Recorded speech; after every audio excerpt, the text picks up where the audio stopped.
So thank you for allowing me to be here tonight and to share my experiences of I Am the Church.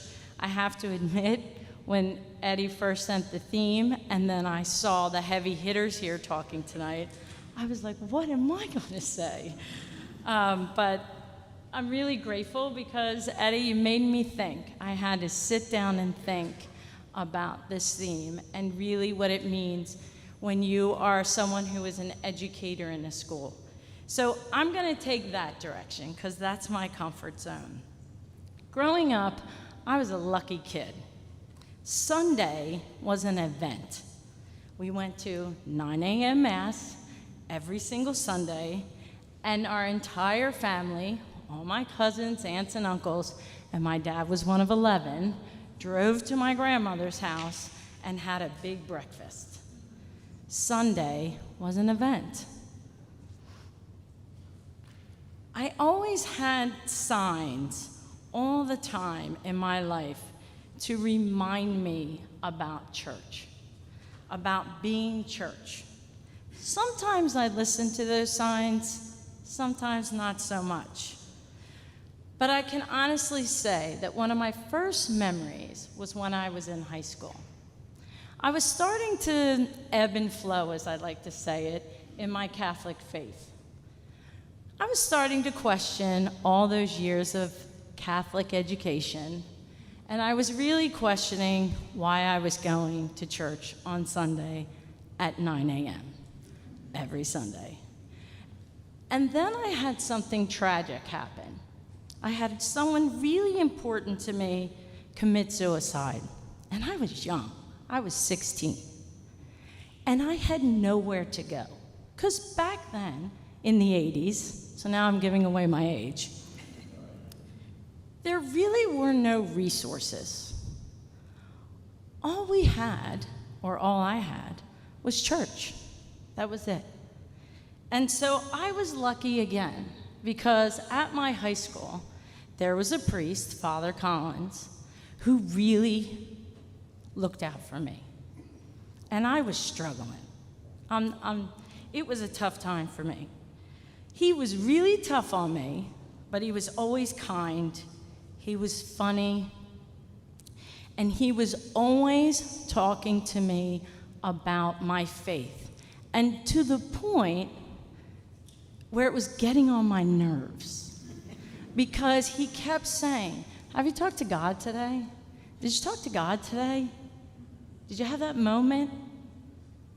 And I would be like, why do you keep asking me if I talk to God today? And then I started listening, and I started talking. Not formally, but I would just start having conversations with God. And they were angry at first, but then they made their way to sadness, and then they made their way to joy. And so I'm always grateful for that, because I'm not really sure I had a true connection to faith until that moment in my life. So on and on, I have been through events where faith has made its way back into my life. And I have paid attention a little bit more as I get older. I often joke with my husband that every time I walk away from church or Catholic schools, I'm pulled back in. It's like The Godfather, right? But I know this is where I'm meant to be. I love this quote. We can all make all the plans we want, but God decides our steps. And that's so true in my life. And that's what I really want to bring to Carroll. I am witnessing and have witnessed so many children suffering.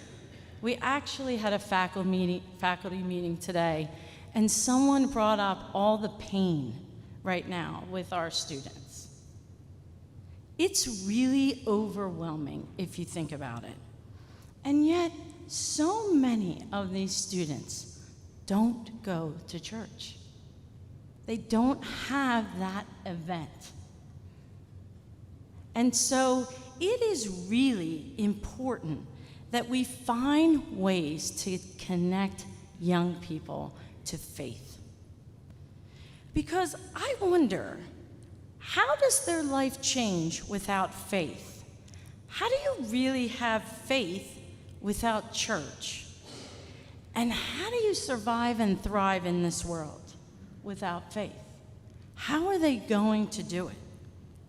I truly believe we're in a crisis with young people. But we cannot expect children to do this on their own.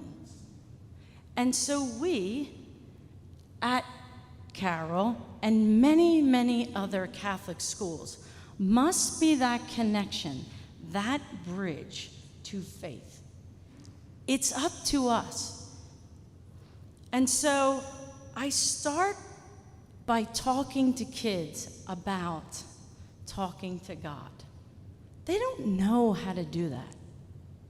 I didn't know how to do that, right? And so it's really important that we educators, all educators, are the connection for people to find faith, especially young people. Catholic schools and Catholic educators make a significant difference to so many young people, but we need your help. I want the students at Carroll to feel that connection, to know that they are in a safe space. I love that you said that. That they are in a safe space to talk about faith. That they can walk into that chapel and talk to God when they need it. That's truly, truly something special. And that is really what we're going to work on at Carroll. I know Catholic schools can make a difference. It's our mission to do so. But we have to remind kids that God is in their corner, that they are not alone. And we as the educators must rise to this mission, because they don't have their Sunday event. So I love this quote from Blessed Basil Moreau, who was a Holy Cross priest back in the 1700s, late 1700s. And he wrote, and this has been my mantra to the teachers and to the students, the mind will not be cultivated at the expense of the heart. We have to do that as educators. We are their church, and we need to rise to that mission. So thank you, and have a great night.